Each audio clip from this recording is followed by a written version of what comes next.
प्रिय विद्यार्थियों, सुप्रभात। संस्कृत की कक्षा में आपका स्वागत है। आज हम कक्षा 7th के षष्ठः पाठः छठा पाठ सदाचारः अर्थात उत्तम आचरण के अभ्यास प्रश्नों का अध्ययन करेंगे। आपने इस अध्याय में पढ़ा कि किस प्रकार से हमें उत्तम आचरण करना चाहिए, क्योंकि परंपरा से प्राप्त हुआ और समस्त वर्गों का आचरण ही सदाचार है।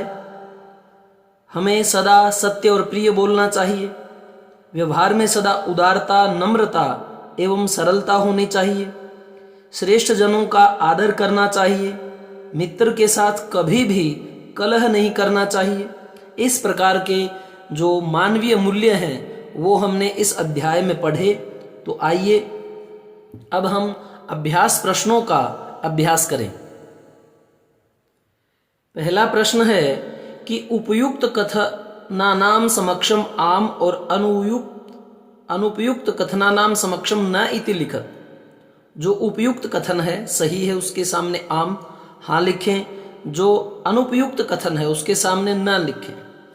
कहता है कि प्रातः काले ईश्वरम स्मरेत। क्या प्रातः काल को ईश्वरम भगवान को स्मरण याद करना चाहिए? आम आएगा या ना? आम। और अनृतम बुरियात, झूठ बोलना चाहिए? आम या ना? न। मनसा, मन से श्रेष्ठ जन्म सेवित, श्रेष्ठ लोगों की, भद्र लोगों की सेवा करनी चाहिए? न या आम? आम। मित्रेण कलहम कृत्वा, मित्र के साथ कलह करके जनः व्यक्ति सुखी भवति, सुखी रहता है? आम या ना? न। स्वः कार्यम अद्य कुर्वीत, कल का कार्य आज करें? आम या न? आम। तो इस प्रकार ये आपके जो आम व न वाले क्वेश्चन हैं वह पूर्ण हुए। उसके बाद में है एक पदेन उत्तरत। कह न प्रतीक्षते, कौन प्रतीक्षा नहीं करता? मृत्यु न प्रतीक्षते, मृत्यु जो है प्रतीक्षा नहीं करती। एक ही पद में आपको इसका जवाब देना। शब्द और पद में अंतर क्या है? शब्द वह है जो हमें स्वतंत्र प्राप्त होता है, जैसे राम, रावण, बाण, मारा। ये अलग अलग अगर हम पढ़ें कि मारा का अर्थ क्या होता है, बाण का अर्थ क्या होता है, तो वो शब्द है। और जब इनको एक वाक्य के अंदर पिरो दिया जाता है, व्याकरण इकाई के सांचे में ढाल दिया जाता है, इनके पीछे जो है प्रत्यय, उपसर्ग और कारक विभक्तियां जोड़ दी जाती हैं, तब यह शब्द नहीं कहलाते, तब इन्हीं को हम पद बोलते हैं। जैसे राम ने रावण को बाण से, अब ने को से, ये कारक विभक्तियां लग करके यह जो है व्याकरणिक ढांचे को प्राप्त हो चुका है, वही शब्द जो है अब पद कहलाता है। तो शब्द और पद एक ही है, स्वतंत्र शब्द है और वाक्य में प्रयुक्त पद कहलाता है। तो आपको सिर्फ एक ही पद, या यह कह सकते हैं कि एक ही शब्द में आपको आंसर देना है। अब यह शब्द नहीं है, अब पद है। सत्यता कदा व्यवहारे स्यात्, सत्यता सत्य कदा कब व्यवहारे, व्यवहार में स्यात् होनी चाहिए। कब हमारे व्यवहार में सच्चाई होनी चाहिए? कहता है कि सर्वदा, हमेशा ही हमारे व्यवहार में सत्यता होनी चाहिए। किम बुरियात, क्या बोले? प्रिय सत्यम, सत्य ही ना बोले, वह प्रिय भी हो। कोई पांव से लंगड़ा है और उसको हम कहें लंगड़े इधर आए, यह सत्य तो है लेकिन प्रिय नहीं है, तो आपको प्रिय सत्य बोलना है। केन सह कलहम कृत्वा नरः सुखी न भवेत। केन सह, किसके साथ, कलहम, कलह कृत्वा करके, नर जो व्यक्ति है, सुखी न भवेत, सुखी नहीं होता। मित्रेण, मित्रों के साथ जो है कलह करके व्यक्ति सुखी नहीं होता। रेखांकित पदानि आधृत्य प्रश्न निर्माणम कुरुत। अब जिस पद के या शब्द के नीचे रेखा अंकित की गई है उसी को माध्यम बना करके आपको प्रश्न का निर्माण करना है। पहले आप एक बार हिंदी में प्रश्न बना सकते हैं ताकि आपको अच्छी तरह समझ में आए। जैसे मृत्यु न प्रतीक्षते, मृत्यु प्रतीक्षा नहीं करती, तो हिंदी में क्या प्रश्न बनेगा इसका कि कौन प्रतीक्षा नहीं करती?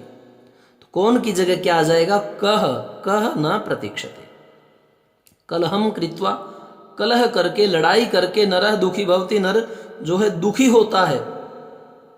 तो क्या कहेंगे हिंदी में कि भाई क्या करके नर दुखी होता है, तो क्या का आंसर कलहम। तो क्या के लिए संस्कृत क्या आएगी, किम। क्या, किम कृत्वा नरः दुखी भवति। पितरम, माता पिता की कर्मणा कर्म से सेवित, सेवा करनी चाहिए। अब किनकी कर्म से सेवा करनी चाहिए, तो कम कर्मणा सेवित, यह इसका आंसर होगा। व्यवहारे मृदुता श्रेयसी, व्यवहार में मृदुता अर्थात जो कोमलता है वह श्रेष्ठ होती है। तो व्यवहार में क्या श्रेष्ठ होती है, ये हिंदी का क्वेश्चन बनेगा। और क्या के लिए हम क्या कहेंगे, का, कि व्यवहारे का श्रेयसी, व्यवहार में क्या श्रेष्ठ है। सर्वदा व्यवहारे रिजुता विधेया, सर्वदा सदा व्यवहारे, व्यवहार में रिजुता सरलता विधेया रखनी चाहिए। तो क्या कहेंगे कि कब व्यवहार में सरलता रखनी चाहिए, तो सर्वदा समय के लिए आता है। जब कोई समय का क्वेश्चन आए तो हम कदा कहेंगे, और स्थान का कोई क्वेश्चन पूछा जाए तो कदा कहेंगे। नहीं, स्थान का अगर पूछा जाए तो हम कुत्र कहेंगे। कुत्र, कुत्र का अर्थ होता कहाँ, और समय के लिए कदा, कब। तो कदा व्यवहारे रिजुता विधेया। इस प्रकार से आपके ये 4th क्वेश्चन हुए। परीक्षा उपयोगी में से हम विलोम पदों को देख लेते हैं कि देवता, देवता का विलोम विपरीत एंटोनियम क्या होगा, राक्षसः। सफलः का निष्फलः, और संकल्पः का विकल्पः, पूर्णः का अपूर्णः, और शिवः का अशिवः। तो इस प्रकार से हमारा जो ये 6ठा पाठ, 6ठा पाठ था सदाचार, उसके हमने अभ्यास प्रश्नों का अध्ययन किया।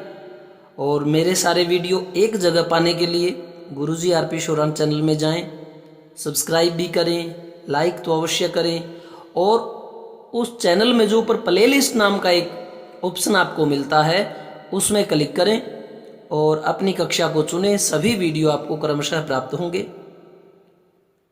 खूब जी लगा करके मेहनत करें, क्योंकि मेहनत करने वालों की कभी हार नहीं होती। धन्यवाद।